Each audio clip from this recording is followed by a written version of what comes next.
समय क्या था, जो कपड़े थे, ऐसा नहीं कुछ समय यूरोप में भी कपड़े बनना शुरू हो गए थे, उद्योग लगना शुरू हो गए थे, लेकिन यूरोप का जो उद्योग था क्या था, यूरोप का जो उद्योग था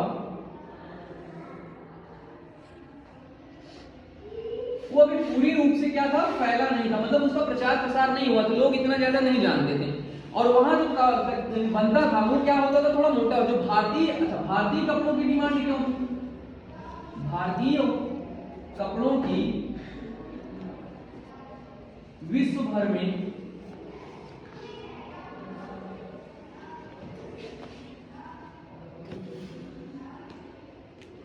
मांग थी। क्यों थी? क्योंकि यहाँ जो कपड़े बनते थे, यहाँ जो कॉटन होता था, यहाँ जो क्या होता था, सूत होता था। क्या होता था? सूत या जो रेशम होता था वो भारतीय सूत और भारतीय जो सूती होता था, भारतीय जो सूत होता था या जो भारतीय कपास होता है, कुल मिला क्या बोलते हैं, भारतीय कपास होता था। इसमें जो रेशा पाया जाता है ये बहुत उच्च कोटि का और पतला होता था। क्या होता था? पतला होता था। जबकि जो यहाँ पर रेशम पाया जाता, सूत पाया जाता किससे, कपास से, ये क्या होता था, भारतीय कपास की अपेक्षा मोटा होता था। मोटा थोड़ा अगर हमें कपड़े बनाने तो किससे, अगर हमें धागा बनाना है तो एकदम बेस्ट क्वालिटी का पतला धागा और मजबूत धागा किसका बनेगा, जिसका रेशा पतला होगा। इसलिए क्या था, भारतीय कपड़ों की डिमांड पूरे यूरोपीय बाजार में सबसे ज्यादा थी। और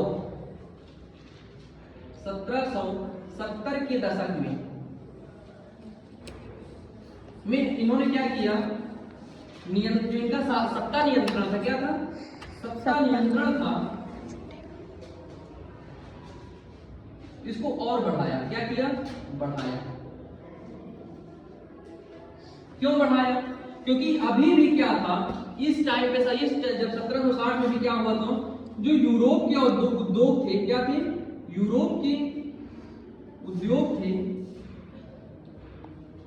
अभी भी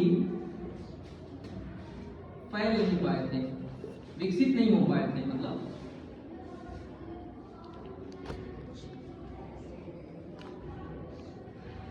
विकसित नहीं हो पाए थे।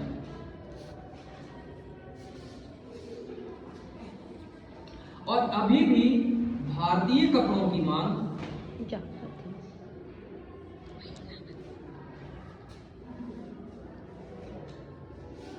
लगातार बढ़ती जा रही थी, क्योंकि जनसंख्या बढ़ रही थी यूरोप में, लगातार बढ़ती जा रही थी। अच्छा, जब बढ़ती जा रही थी तो यूरोपीय सरकार थी,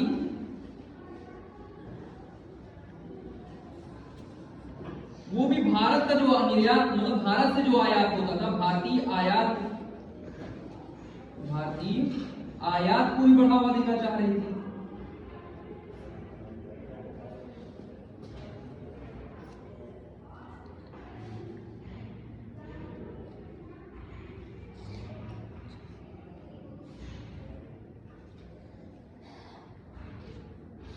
भारतीय आयात को ही बढ़ावा देना चाह रही थी। इससे हुआ क्या, जब यूरोप की सरकार है वो भारतीय आयात को ही बढ़ावा देना चाह रही थी, तो अब तो और नहीं फैल पाएंगे, अब तो और नहीं विकसित हो पाएंगे वहां के आयात। तो वहां के जो व्यापारी थे, वहां के जो औद्योगिक लोग थे, जो वहां के सौदागर, उन्होंने क्या किया, वहां की सरकार पर क्या दबाव बनाया कि आप जो है क्या करिए, आप करिए, इन पर टैक्स लगाइए, इन पर क्या लगाइए, आयात, जो वहां के व्यापारी यहाँ से सामान ले जा रहे हैं खरीदकर, उन पर आयात शुल्क लगाइए, ताकि जब आयात शुल्क लगाएंगे तो आयात शुल्क से क्या होता है, आयात शुल्क से होगा ये कि जो भारतीय कपड़े हैं, क्या है, जो भारत से आयात होता है, भारत से जो कपड़े जाते हैं, इनकी कीमतें क्या हो जाएंगी, कीमतें क्या होंगी, पढ़ा है ना, कपड़े की कीमत बढ़ जाएगी, बढ़ेगी।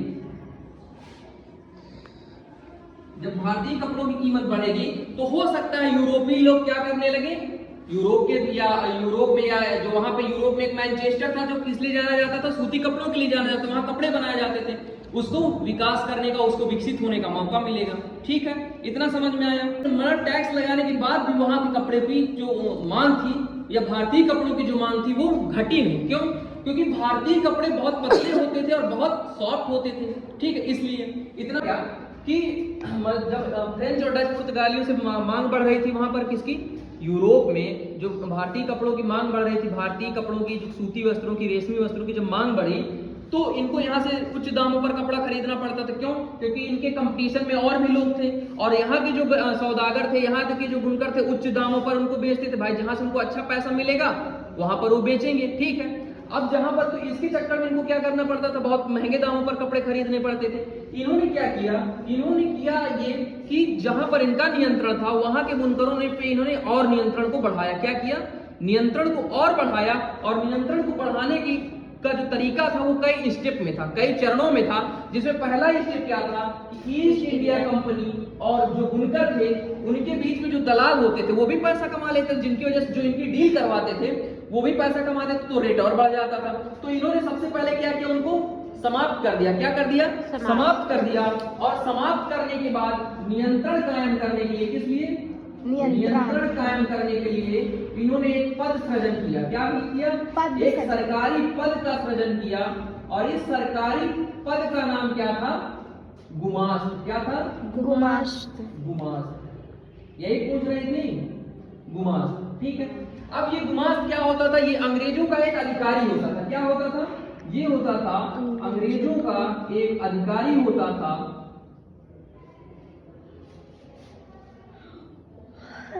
ये अंग्रेजों का एक अधिकारी होता था जो क्या करता था, इन मजदूरों पर क्या करता था, या बुनकरों पर क्या करता था, बुनकरों पर नजर रखता था।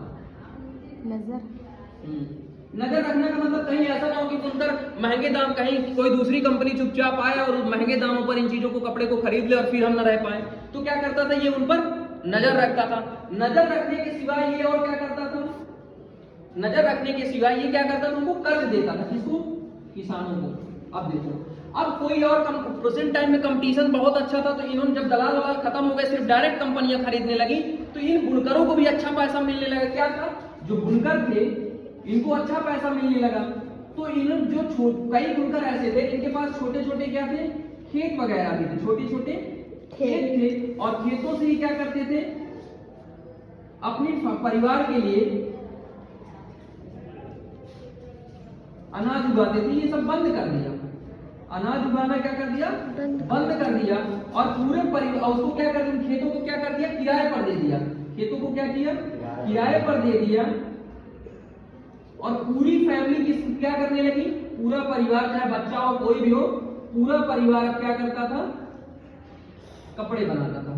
पूरा परिवार बुनकर, मतलब बुनकरगिरी करता था, बुनकर बन गया, बुनकर बन गया। पहले तो इनकी स्थिति बहुत अच्छी रही, क्योंकि भाई पूरा परिवार बुनकर रहे, खूब कपड़े बना रहे हैं, तो खूब अच्छे पैसे भी मिल रहे हैं, सब कुछ बहुत अच्छा चल रहा है। लेकिन अब जब इनको क्या हुआ कि जब अब होता तो बुनकर बन गया, अब इनके पास ऑर्डर थे वो बल्क में आने लगे। क्या है, क्योंकि डिमांड खूब थी तो इनको ऑर्डर भी खूब मिलने लगे। जब इन्हें ऑर्डर खूब मिलने लगे, ये लिख लिया, नहीं देखो चलो ठीक है। जब इनको ऑर्डर खूब सारे मिलने लगे तो इन्होंने क्या किया, भाई ये बताओ, जब हमें ऑर्डर बहुत सारा मिल रहा है तो हम क्या करेंगे, उस ऑर्डर को तैयार कर। ऑर्डर जो हमें बहुत सारा क्या मिला, ऑर्डर मिला, ऑर्डर हमको किस में मिल गया, बल्क में मिल गया। तो जब हमें ऑर्डर बल्क में मिल गया तो अब इतना हमारे पास का, इसको सामान को हम बनाएंगे, क्योंकि जब हम सामान बना कर देंगे तभी तो हमें प्रॉफिट होगा, सामान बना कर देंगे। अब जब हम सामान बना कर देंगे तो इस सामान को बनाने के लिए हमें क्या चाहिए, कच्चा माल चाहिए, ठीक है। और कच्चा माल हम क्या करते हैं, किसानों से खरीदते हैं, किसानों से खरीदते हैं ना कच्चा माल। हाँ। अब किसानों से खरीदते हैं तो उसके लिए हमें क्या चाहिए, पैसा चाहिए। क्या चाहिए, धन की आवश्यकता होगी।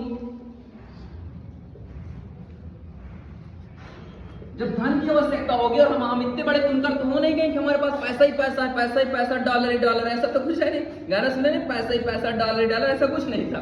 तो क्या था, इन्हीं लोग क्या करते थे, ये जो गुमास्त होता था इनको कर्ज भी देता था। गुमास्त से क्या होता था, गुमास्त कर्ज भी देता था, ठीक है। जब ये कर्ज देता था तो ये जो बुनकर थे मजबूर हो जाते थे, इसके लिए जो मजबूर थे, मजबूर हो जाते थे, किस लिए, सॉरी, मजबूर कर्ज देता था। मजबूर जो गुमास्त था ये कर्ज देता था, और जो कर्ज ले लेता था, क्या था, जो कर्ज ले लेता था, ये मजदूरों की स्थिति पढ़ रहे हैं, जो कर्ज लेता था वो क्या हो जाता था, मजबूर हो जाता था। इसलिए मजबूर हो जाता था, किस लिए, कपड़ा गुमास्त को बेचने के लिए, किस लिए, कपड़ा गुमाश्त गुमाश्त को बेच- बेचने के लिए, फिर वो मजदूर गुमाश्त बन को जाता था। बेचने के हाँ? लिए। और जब गुमाश्त को कपड़ा बेचता था तो वो क्या करता था, अपने मन मौखिक कम दामों पर, क्या है जो क्या करता था, सस्ते दामों पर बेच देता था। खरीदता था, सस्ते दामों पर खरीदता था। जब ये सस्ते दामों पर खरीदेगा तो इसके पास पैसा आएगा नहीं, और जब पैसा आएगा नहीं फिर क्या करेगा, कर्ज चुका नहीं पाएगा। क्या है, कर्ज चुका नहीं पाएगा, और क्या हो जाएगा, इसका कारखाना जो था शक्कर का बंद हो जाएगा। बंद हो जाएगा। इसकी स्थिति खराब हो गई। ये एक मजदूर था जिसकी ये कहानी थी कि वो एक किसान था। देखो इसमें टोटली हुआ क्या, एक मजदूर है मान लो कोई, ठीक है, वो क्या करता है, बुनकर है, बुनकर का मतलब कपड़े वपड़े बिनता है, बनाता है, और उसके पास छोटे छोटे खेत भी हैं। उन खेतों में उसका पूरा परिवार काम करता है, जहां से वो अनाज उगाता है। अनाज उगाने के बाद वो क्या करता है, अपने परिवार का पालन पोषण करता है। लेकिन तभी क्या हुआ कि अंग्रेजों ने यहाँ नियंत्रण स्थापित किया और अच्छी खासी डिमांड आई कपड़ों की, जिसमें इन्हें अच्छी इनकम समझ में आने लगी। बाप अकेले बना रहा था, खूब पैसे कमा रहा था, तो सोचा पूरे परिवार कहीं लगा ले, इसको जो खेत है उनको किराए पर दे दें, सबको यही लगा कि ज्यादा पैसा कमाए। ठीक है, शुरू में तो कुछ दिनों तक बहुत अच्छा रहा, खूब पैसा कमाए, लेकिन धीरे धीरे क्या हो गया, इनको ऑर्डर ज्यादा मिलने लगा। ऑर्डर मतलब सामान ज्यादा जरूरत है हमें, तो इनको क्या चाहिए, ज्यादा बल्क में ऑर्डर मिल गया। जब बल्क में ऑर्डर मिल गया तो इनके पास इतने पैसे नहीं थे कि ये क्या करें, कच्चा माल खरीद सके। अब कच्चा माल खरीदने के लिए इन्होंने क्या कर लिया, गुमाश्त से कर्ज ले लिया। जब इन्होंने गुमाश्त से कर्ज लिया तो ये मजबूर हो गए कि गुमाश्त को ही कपड़ा बेचेंगे। क्यों, क्योंकि अगर ये गुमाश्त को कपड़ा नहीं बेचेंगे तो कर्ज जो लिया है वो कैसे चुकाओगे। ठीक है, तो इस तरह हो गया, एक तो ये हो गया कर्ज। अब बहुत कुछ दिन बाद क्या हो गया कि कर्ज नहीं चुका पाते थे। क्यों, क्योंकि अब कपड़े का दाम जो ये चाहते थे वो नहीं मिलता था। अब कपड़े का दाम क्या मिलता था, जो गुमाश्त चाहता था, क्योंकि अब यहाँ पर दलाली कौन करने लगा था, गुमाश्त। भले वो अंग्रेजों का अधिकारी थे लेकिन बहुत पैसा कमाने लगा। चलो इतना समझ में आया गुमाश्त का। अब यहाँ पर हुआ क्या, कुछ दिन बाद जब ये कर्ज नहीं चुका पाने लगे, जब ये किसान जो बुनकर थे कर्ज नहीं चुका पाने लगे, तो एक बड़ी गंभीर समस्या हुई। गंभीर समस्या क्या हुई कि इन गुमाश्तों के बीच में, गुमाश्तों और बुनकरों के बीच में झगड़े होने लगे, बुनकरों में टकराव होने लगे। क्या होने लगे, टकराव होने लगे। ठीक है, बुनकरों में टकराव होने लगे। जब बुनकरों में टकराव होने, अच्छा टकराव के क्या कारण थे मैं लिखा होने से बता दे रहा हूँ। टकराव का कारण ये हुआ कि जो पहले भारतीय सौदागर होते थे वो यहीं इन्हीं के बीच में रहते थे, इन्हीं के बीच में रहते थे। कभी इनको मतलब कोई समस्या होती थी, कच्चा माल खरीदने के लिए पैसे नहीं होते थे, और भी कोई समस्या होती तो इनकी हेल्प करते थे। जबकि जो नए गुमाश्त नाम का अधिकारी आया था, ये जो नया व्यापारी आया था, ये क्या करता था, ये उनके साथ जबरदस्ती करता था, उनसे व्यवहार ठीक से नहीं करता था, मतलब जबरदस्ती टाइप का, मतलब उल्टा सीधा, मतलब ना तो बोलने का ना रिस्पेक्ट, कुछ नहीं, और जबरदस्ती अलग से कर देता तो भाई, और ना कोई हेल्प तो कुछ नहीं, और जिस रेट पर चाहते थे उस रेट पर कपड़ा खरीदते। तो इसलिए क्या हो गया, आपस में मतभेद होने लगे और इनके बीच में झगड़े शुरू हो गए। तो ये क्या थी, मजदूरों की स्थिति थी। मजदूरों की स्थिति को इन्होंने किस तरीके से खराब किया वो यहाँ पर आप लोगों ने देखा। ठीक है, इसमें ये भी होता था कि जो बेचारे मजदूर क्या करते थे, नहीं चुका पाते थे कर्जा, या इनको इनसे लड़ाई भी नहीं कर सकते थे, वो क्या करते थे, गांव छोड़कर चले जाते थे। क्या करते थे, गांव छोड़कर चले जाते थे। ठीक है, चलो बस गुमाश्त बनाया। गुमाश्त का काम क्या होता था कि जितने एरिया में इनका नियंत्रण है उस नियंत्रण को और मजबूत करना। जो वहाँ के बुनकर हैं, जो वहाँ के मजदूर हैं, जो वहाँ के किसान हैं, वो किसी और को अपना माल ना बेच पाए, इस चीज की निगरानी करना। निगरानी करने के बाद फिर वहाँ के जो मान लो ऑर्डर, अब कपड़े, भाई अगर हमें कपड़े चाहिए तो बल्क में ऑर्डर आएंगे इनके पास। बल्क में ऑर्डर कौन देगा, बल्क में ऑर्डर देंगे जिनको इसकी आवश्यकता है। आवश्यकता किसको है, आवश्यकता तो फ्रेंच को भी है, पुर्तगालियों को भी है, डचों को भी है, लेकिन यहाँ ऑर्डर कौन दे सकता है, जिसका एक अधिकार है, जो सिर्फ यहाँ व्यापार कर सकता है, जिसके पास इसकी एलिजिबिलिटी, मतलब जो इस व्यापार को कर सकता है। क्योंकि और इन्होंने पूरे क्षेत्र में इनका नियंत्रण था और किसी व्यापार वहां करने नहीं देते थे। तो ऑर्डर कौन देते थे, अंग्रेज देते थे। अब ऑर्डर देते थे तो किसान जो होते थे उनको क्या चाहिए था, कच्चा माल चाहिए बल्क में। भाई बल्क में ऑर्डर मिला तो बल्क में कच्चा माल चाहिए, और उतना कच्चा माल खरीदने के लिए इनके पास पैसा होता नहीं था, क्योंकि कच्चा माल ये उगाते तो थे नहीं, कपास ये तो नहीं उगाते थे ना, कपास भी खरीदते थे। तो उस कपास को खरीदने के लिए इनको पैसा चाहिए, पैसा इनके पास होता नहीं था, तो वो पैसा कौन देता था, गुमाश्त देता था, ऐसे कर्ज के रूप में। अब जब इन्होंने कर्ज ले लिया किसी से, मान लो तुमने हमसे कर्ज लिया है, तो हम तुमको जो काम कहेंगे पहले तुम वो काम करोगे, कोई और कहेगा तुम पहले वो काम करोगे, पहले जो हम कहेंगे। क्यों, क्योंकि तुमको पता है कि अगर तुम नहीं करोगे हम अपने पैसा मांग लेंगे, और पैसा तुम दे नहीं पाओगी, और पैसा दे नहीं पाओगी तो फिर क्या होगा, स्थिति खराब हो गई। स्थिति खराब होने का मतलब क्या होगा कि फिर जैसे जो कर्ज नहीं चुका पाते थे उनको मारा भी जाता था, कोड़े मारे जाते थे, उनको परेशान किया जाता, सताया जाता था, ये सारी चीजें। तो वो मजबूर हो जाते थे उनको कपड़ा बेचने के लिए। ठीक, समझ में आया? यही डाउट था। अब जितना